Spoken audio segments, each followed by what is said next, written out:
Arsenal had an X factor and a breakdown on Kai Havertz. I think it's only right that we break it all down and discuss the 5 things we learned from Arsenal 1 Man City 0.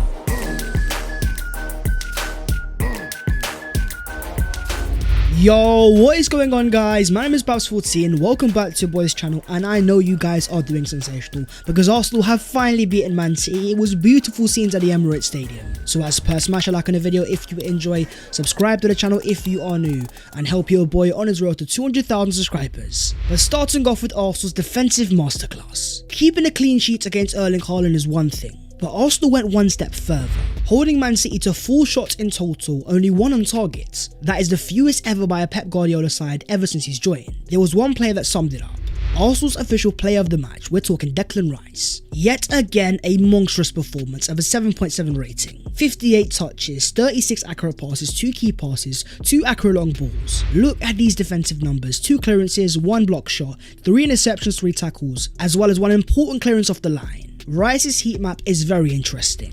Not just playing as a left-sided number 6, but allowed to go forwards and make an impact. There were a few standout occasions, the main one being that tackle in the second half of Matheus Nunes. Bursting through the Arsenal team, out of nowhere in comes Declan Rice. Look at how cleanly he tackles him, bullying him off the ball. He's able to make scenarios that are against his favour somehow work for him. Now think to yourselves for a second. The fact that Declan Rice is performing at this level at this stage of his Arsenal career, despite of the pressure of a £105 million price tag. Imagine how good he's going to be when he gets more time to adapt and learns more under Mikel Arteta. There's also someone else that we need to talk about. The birthday boy Benjamin White on fire. A 7.7 overall rating, with 2 clearances and 3 tackles. 4 out of 5 ground balls won. 41 passes completed and 1 accurate long ball. There's something that stands out there straight away. The fact that White was dribbled past in total 0 times. Think about the quality of Jeremy Doku, a player that had been averaging 3 successful dribbles per game, the highest in the Premier League. In this game it was a different story. Held to a 6.3 rating. Doku went 5-0 in his dribbles. White was standing up to the challenge and getting even stronger, even getting cheeky with it, not making Doku in the second half. There was also a standout defensive performance. William Saliba with a 7.1 rating, 2 clearances and 2 tackles, 0 times dribbled pass, 2 out of 2 ground balls, 1 out of 1 in the air, 69 out of 70 accurate passes and 99% accuracy. That is what you call flawless. Up against the most potent striker in the league in Erling Haaland, Saliba didn't even flinch. In this game he was held to a 0.0 XG, and that's not even the most impressive thing. This is the second time for the season that Saliba has held Haaland to 0 shots on target. We've got to talk about that standout moment. City were looking to play him behind, Haaland chasing the ball, but William Saliba had different ideas, matching Haaland stride for stride and knocking him off the ball. How many defenders in the world do you believe even have a chance of doing that? Something stands out straight away to me. The way Saliba is able to elevate his game and rise whenever he's put in a tough environment. With him in the team, Arsenal have a 77% win rate, and without him it drops all the way down to 46. Here's the craziest part, by the way. It's since been confirmed that Saliba won't be joining the France squad for international duties, as he was suffering with a toe injury. But here's where I want to make an important point. As much as praise Saliba deserves, we need to talk about his partner in crime.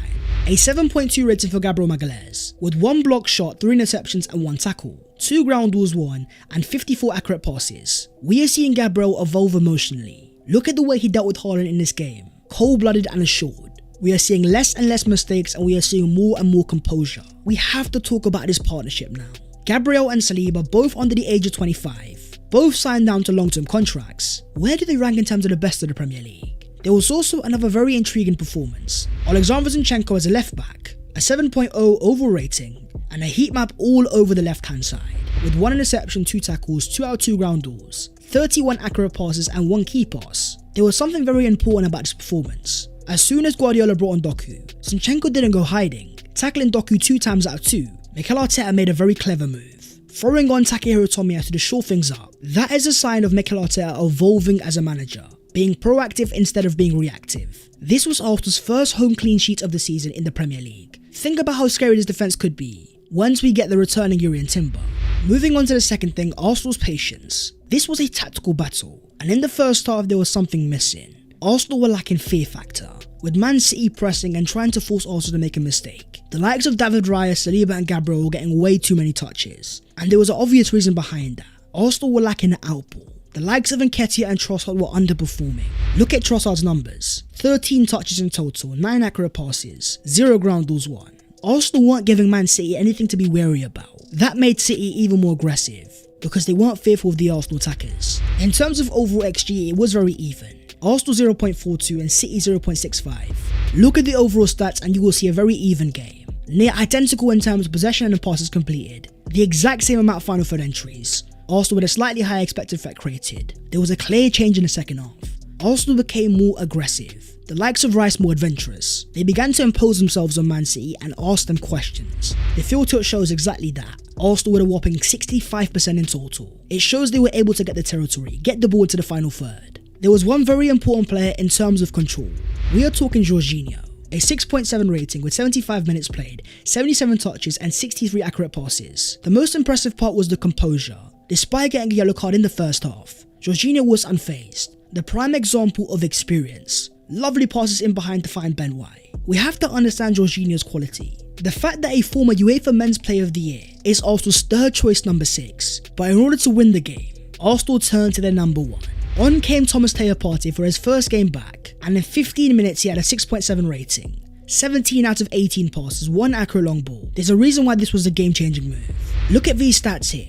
Despite being on the pitch for just 15 minutes, Partey was the 4th highest Arsenal player in terms of goal probability added. Partey is naturally Arsenal's best progressive player. His first instinct on the ball is always to pass forward. He's always looking to ask questions, and the prime example was the Arsenal winner.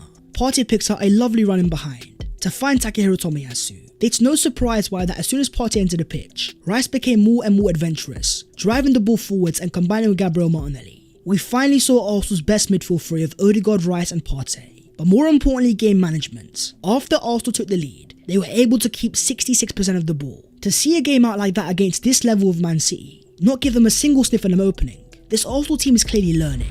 Moving on to the third thing, Arteta's attacking X factor. There was a massive twist going into this game. Arsenal star boy Bukayo Saka, who was set to become available, arrived with the Arsenal first team in his full tracksuit. But left out of the first team, there was a lot of confusion. Arteta confirmed after the game that Saka won't be joining the England squad. But that's where there was another surprise. Here was Saka seen arriving to England duty, set to be assessed by the England medical team. Soon after, there was an official statement. England confirmed that Saka had withdrawn, saying that Saka was assessed by the England medical team, and it was decided the player would continue his rehabilitation at his club. On that right wing, it was time for a certain someone to step up. Look at the performance of Gabriel Jesus. 3 out of 8 dribbles, 30 accurate passes, 23 ground balls, which 9 were won. Those numbers tell me something straight away. Gabriel Jesus was Arsenal's outlet, the only player asking Man City questions in behind. This game was the epitome of why Jesus is so important. One game on the left wing, then down the middle, and now on the right hand side. This is Arsenal's attacking Swiss Army knife. Even if Arsenal go out there and sign a big name centre forward, because of Jesus' out and out versatility, he's always going to ensure that Arsenal have depth all across the front three. But let's talk about Arsenal's centre forward. Nketiah in the first half was trying, but it was time for Mikel Arteta to change the game. On came Kai Havertz with 15 minutes to go, with a 6.8 overall rating, 11 touches, 7 accurate passes, 1 key pass, and most importantly assisting the Arsenal winner. That's now 2 goals and assists in his last 2 Arsenal League appearances. This cameo was fascinating, simple and effective in the front line. The hold-up play at times was immaculate. In the 84th minute, Jesus fires the ball from a throw into Havertz's chest, who's able to find Odegaard with a first-time chest. The Arsenal winner was a similar theme. Lovely strength to hold off Ake, finding Gabriel Martinelli. There's a reason why Havertz looks better as a striker. It all comes down to adaptation. Havertz is far more instinctive as a striker. Everything is automatic, he doesn't have to think about it. Importantly, he gives Arsenal a different dimension. After Arsenal have got 1-0 up, on multiple occasions Raya found Havertz in behind. With simple hold-up play, he was able to keep the ball and help Arsenal retain possession. Havertz is far more comfortable in these areas of the pitch, so it's all about maximising his profile. Even if the plan is to turn him into a left number 8, that needs to be a far more gradual process. How can we not talk about the Arsenal game changer though? Arsenal's match winner Gabriel Martinelli. The fact that he was involved in the first place was crazy. As Mikel Arteta says after the game, he's been saying for a few weeks that he'd be there against City. Everyone told him that he wasn't, and yesterday he told me, "Boss, I told you I would be." This is what makes Martinelli special. Not only is he able to influence games, but he's got the mindset of a top player. Look at this performance at 7.6 rating. With 2 shots on target, 1 successful dribble, 6 accurate passes, and 2 ground balls won. Martinelli offers Arsenal something very important, offensive fear factor. Look at the way City changed as soon as he came on, showing more respect straight away. Martinelli is arguably Arsenal's most decisive attacker, the prime example being the Arsenal winner. To many they will see a deflection, but what I see is a player taking a first time shot. If you don't shoot, you don't score. Arsenal finally had a risk taker on the pitch. All 4 of the Arsenal subs involved in the goal. Partey to Tomiyasu, Havertz to Martinelli. We have to give praise to Mikel Arteta. His subs were spot on. Moving on to the 4th thing, Arsenal's mental evolution. Let's focus on one player, the performance of David Raya, keeping his first home clean sheet of the season with a 7.0 rating, 1 punch, 1 high claim, 23 accurate passes and 10 accurate long balls. Being inside the ground, there was a lot of Arsenal fans that were worried. Raya was taking way too long on the ball, inviting City to press onto him. But that's where I noticed something. Despite the near costly error, soon after you can see Arteta applauding Raya, telling him to keep doing it. These quotes after the game are telling. I think he was excellent. He can misplace 1 or 2 passes, but I demand him to stop the ball when he needs to get clarity, to get understanding, to provoke the opponent. Overall, the way he controlled the box, the aerials, how dominant he was, how high he played. I love players with big courage, and David clearly has that. When you've got the entire Arsenal crowd begging for you to go long, it takes a very specific character to still stick to the game plan. In total, Raya had 48 passes, with a 108% passing efficiency, 6 entries into the final third, with 736 progressive yard passing.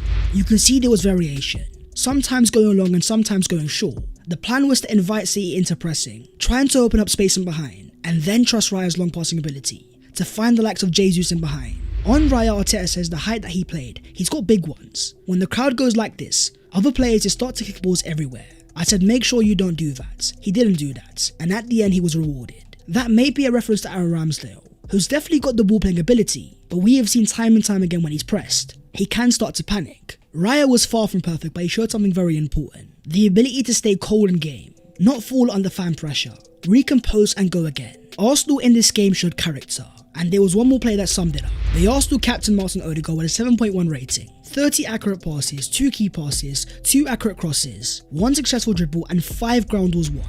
Odegaard put in a defensive shift, with 1 interception and 3 tackles. This was a captain's performance in a different way, leading by example in terms of pressing, charging towards the Man City players. It's exactly what the crowd want to see. That's why it's so important the way that Arsenal won this game. It may not be free-flowing and exciting football, but it was methodical and it was composed. No massive errors, keeping a clean sheet, then turning it on in the right moment of the game, pushing in the second half, sustaining pressure.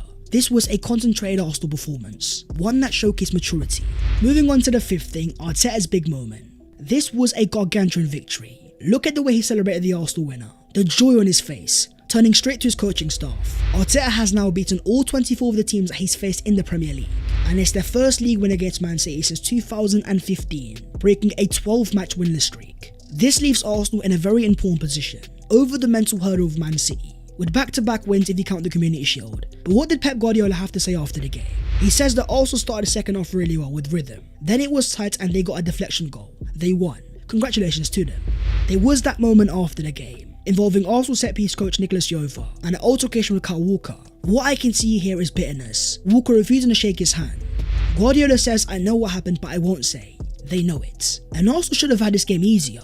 First on Odegaard from Kovacic, then minutes later on to Declan Rice. As former referee Dermot Gallagher says, Kovacic was very lucky to avoid getting sent off after 2 very controversial challenges. The narrative is very important after this game. A lot of Man City fans talking about the absence of Rodri, but where was his energy last season? Arsenal going to the Etihad without William Saliba, Rob Holding starting in defence. We can't understate how important these 3 points were. Last year, if Arsenal had beaten City even once, they would have won the Premier League title. In terms of the Premier League table, Arsenal moving to 2nd place, joint with first only behind on goals scored, 2 points clear of Man City, and things could have been even better.